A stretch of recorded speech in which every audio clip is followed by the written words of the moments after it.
Previously on AMC's The Walking Dead. Keith and I are still going on that 2-weeker. We're going to leave from there. You interrogate a lot again? Just want to get out of here.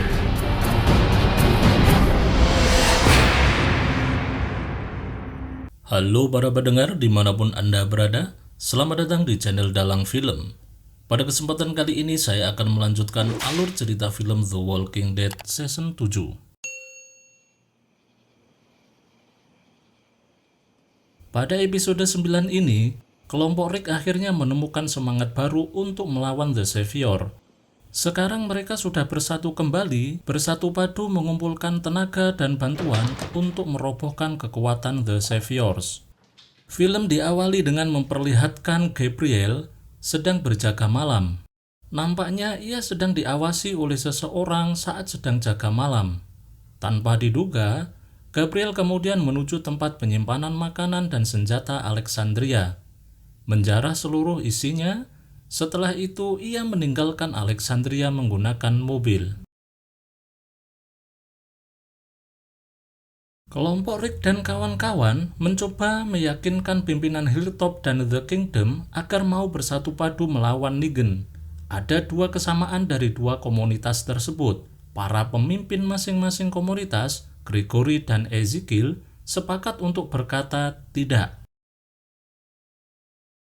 Namun, jelas terlihat ada pemberontakan dari beberapa pengikut mereka. Komunitas Hilltop misalnya, sejak kedatangan Maggie, praktis gelar kepemimpinan yang disandang Gregory hanyalah sebuah kata tanpa arti. Apalagi mantan anggota Alexandria seperti Enid berhasil meyakinkan penduduk Hilltop untuk bergerak bersama Rick. Jelas saja Gregory tidak bisa berbuat apa-apa. Begitu juga dengan The Kingdom. Jesus membawa grup Rick ke markas Ezekiel. Ternyata grup Hilltop dan The Kingdom sudah saling mengenal. Bukan melalui Gregory, namun Ezekiel lebih percaya kepada Jesus. Meski Ezekiel menolak ajakan Rick, pengikut Ezekiel yang bernama Richard sangat antusias untuk melawan Negan. Daryl yang kini jadi buronan Saviors akhirnya disuruh Rick untuk berlindung di The Kingdom, sekaligus mencoba membujuk Ezekiel. Ketika kelompok Rick bertemu dengan Morgan, Morgan seolah-olah melindungi dan menyembunyikan keberadaan Carol. Lebih aneh lagi, saat Morgan tidak memberitahu Ezekiel kalau Carol berasal dari grup Rick. Mungkin saja Morgan menginginkan Rick jauh dari Carol untuk sementara waktu karena rencana Rick memang sungguh berbahaya. Morgan dari awal sudah menentang. Mungkin juga kalau Rick mengikuti apa kata Morgan untuk tidak menyerang The Saviors, Glenn dan Abraham masih bersama mereka. I offer our friend Daryl asylum. Adegan paling bagus dari episode ini adalah ketika grup Rick menemukan jebakan peledak dari The Saviors di sebuah jalan raya. Dipimpin oleh Rosita, mereka mencoba menjinakkan dinamit dan membawa agar dapat digunakan untuk melawan Saviors. Padahal di kejauhan ada ratusan bahkan ribuan zombie.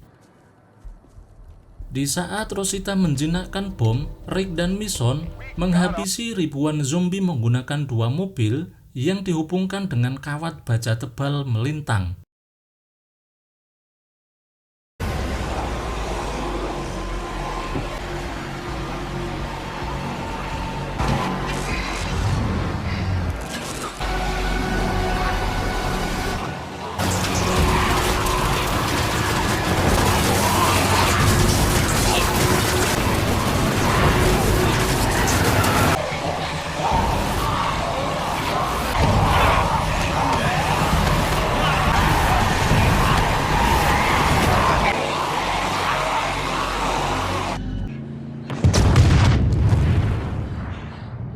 Rick akhirnya mengetahui kalau Gabriel menghilang.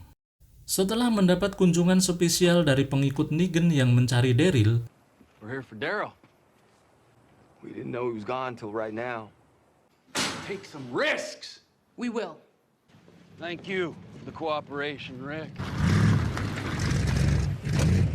just take our stuff Rick and go. akhirnya memperkirakan hilangnya Gabriel ada kaitannya dengan aksi Rick dan Iron menjarah suplai dari kapal di tengah danau penuh zombie.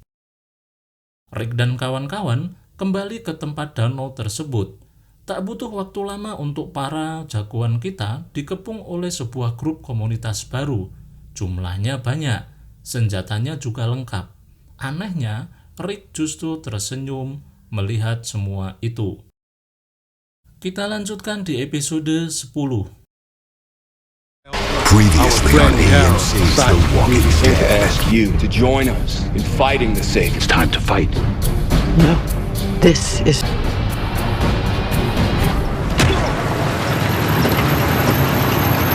Suck on it, you little shit. Richard! What the hell's wrong with you? You're bleeding. I need your help. We need something to move, Ezekiel. Dozens and dozens and dozens of good people. If we see cars, it's the Saviors. Daryl dan Richard bekerja sama untuk meyakinkan Ezekiel agar mau bersatu untuk melawan The Saviors. Richard mengajak Daryl untuk menciptakan alasan bagi Ezekiel untuk berperang. Caranya, mereka akan menyerang konvoi Saviors menggunakan molotov dan rentetan tembakan. Daryl meminta rencana itu secara detail dan ternyata strategi Richard adalah membuat insiden tersebut seolah-olah Carol yang bertanggung jawab. Seperti yang kita tahu, Ezekiel ada ketertarikan dengan Carol, sedangkan Richard tidak mengetahui bahwa Carol adalah sahabat atau berasal dari Alexandria. Setelah mengetahui rencana Richard akan mengkambing hitamkan Carol, tentu saja Daryl sangatlah marah dan terjadi perdebatan dan pertengkaran antara Daryl dan Richard, yang akhirnya strategi itu gagal terlaksana. Say her damn name. Carol. She gets hurt. She catches a fever. She dies. She gets hit by lightning. She gets taken out by a walker. Anything happens to her, I'll kill you. Di akhir episode 9, dilihatkan Rick telah dikepung oleh kelompok baru. Kelompok itu adalah kelompok pemulung. Kelompok ini pemalas, kelakuannya juga super aneh dan minim bicara. Mereka enggan bekerja keras untuk mendapatkan sumber makanan. Saat Rick dan Iron mengambil makanan di danau, ternyata mereka mengawasi dari kejauhan. Setelah mengetahui makanan itu dibawa ke Alexandria, baru mereka merampas dari Alexandria dengan menculik Gabriel. the boat things you took got taken. Join us in fighting them. No. Rick kemudian mengajak kelompok pemulung untuk bergabung bersama membasmi The Saviors.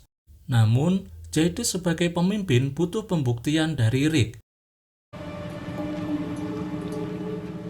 Ia kemudian tiba-tiba mendorong Rick dari ketinggian. Di sana, Rick disuruh melawan satu zombie spesial bernama Winshaw. Zombie dengan penampilan keren ini sempat membuat kewalahan Rick. Namun akhirnya, zombie tersebut dapat dikalahkan oleh Rick. Motivasi Jades membahayakan Rick agak tidak masuk akal. Dia tahu kalau Rick mau membantu grupnya.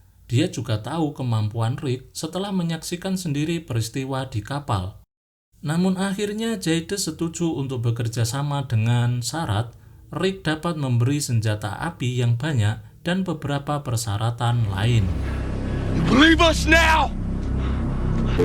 Guns. A lot. After we get half of what's won. Yes. You know we will win? Oh, I know it. Untuk mendapatkan senjata yang banyak, di sini Tara sangatlah penting perannya. Kemungkinan besar mereka akan merampas senjata yang dimiliki oleh Oceanside.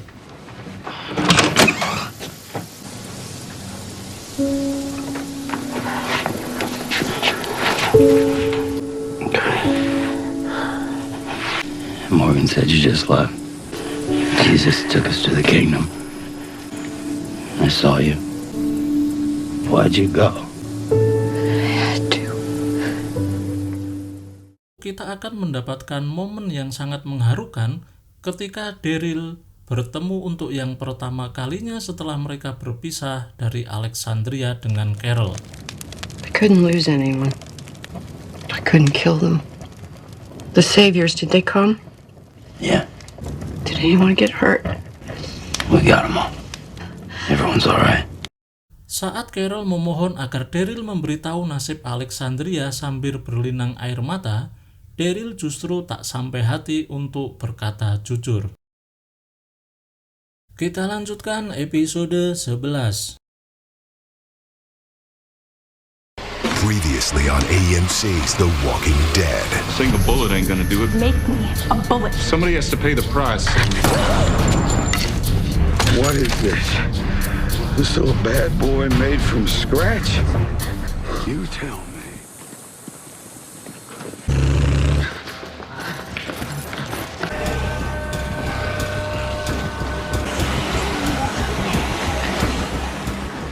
Episode 11 lebih banyak menampilkan di markas The Saviors. Kali ini, Negan mengajak keliling Eugene, sama persis seperti yang dilakukan Daryl dan Carl, melihatkan aktivitas dan kekejaman yang dilakukan oleh Negan. Kejadian yang perlu kita soroti di markas The Saviors pada episode ini adalah tentang Eugene dan Dwight. Negan cukup pintar untuk menempatkan Sherry sebagai dalang utama kaburnya Daryl, karena secara kebetulan sang wanita juga ikut menghilang. Peristiwa hilangnya Daryl dan Sherry menempatkan Dwight dalam posisi yang tidak menyenangkan. Dwight harus membayar mahal atas kegagalannya menjadi pengawas Daryl. Sampai di sini, kita jadi tahu secara detail bahwa yang memberikan kunci dan membebaskan Daryl adalah Sherry. Pencarian yang dilakukan Dee terhadap Sherry berakhir cukup emosional. Dee kembali ke rumah lama mereka saat masih menjadi suami istri, dan di situ ia menemukan surat yang ditinggalkan sang mantan istri. Sherry mengaku kalau telah membebaskan Daryl karena Daryl mengingatkannya pada diri Dwight yang dulu. Suratnya sendiri cukup panjang, tapi kebanyakan isinya drama untuk melambungkan rasa kasihan kita kepada pasangan kurang beruntung Dwight dan Sherry. Dwight memutuskan kembali ke Negan dengan tangan kosong. Sampai di sini, saya pun bingung mengapa ia harus kembali begitu cepat. Bahkan, ia berbohong tentang nasib Sherry kepada Negan dengan mengatakan kalau ia terpaksa membunuh Sherry. Lebih kejam lagi, ia menjebak seorang dokter seolah-olah sang dokter itulah yang bekerja sama dengan Sherry untuk membebaskan Daryl. Sangat disayangkan Negan dengan begitu saja langsung percaya dengan tipuan dari Dwight. Tidak segan-segan, Negan langsung membunuh dokter karena ia sudah punya penggantinya. Eugene mempunyai nasib berbeda dengan Daryl. Kalau Daryl, dia harus mendekam di sel tahanan yang gelap, sedangkan Eugene, ia bisa santai-santai di kamar dengan fasilitas yang lengkap. Negan memastikan kalau Eugene mempunyai pelayanan terbaik. Negan juga memberikan ketiga istri mudanya untuk menemani malam Eugene. Ketiga istri Negan tersebut justru memanfaatkan kepintaran Eugene untuk meracuni Negan. Namun, Eugene pilih aman dengan tidak ikut campur terhadap urusan mereka. She wants to go to sleep and not wake up. We need 2 of them. Did you make the pills? But you can't have them. You're a coward. That is a correct assessment. Semua itu diberikan dengan satu syarat, yaitu dengan menjadi Negan. Eugene tak segan untuk mengatakan password khas pengikut Negan tersebut. Melihat kepribadian Eugene yang pengecut, pembohong, dan suka main aman, kita tidak akan kaget kalau akhirnya ia memutuskan untuk bergabung dengan Negan. I'm Negan. I'm utterly. Kini posisi Eugene di The Savior sangatlah bagus, bahkan dia mempunyai beberapa anak buah. Posisi ini bisa saja dimanfaatkan Eugene untuk kembali menyerang Negan. Kita lanjutkan di episode 12.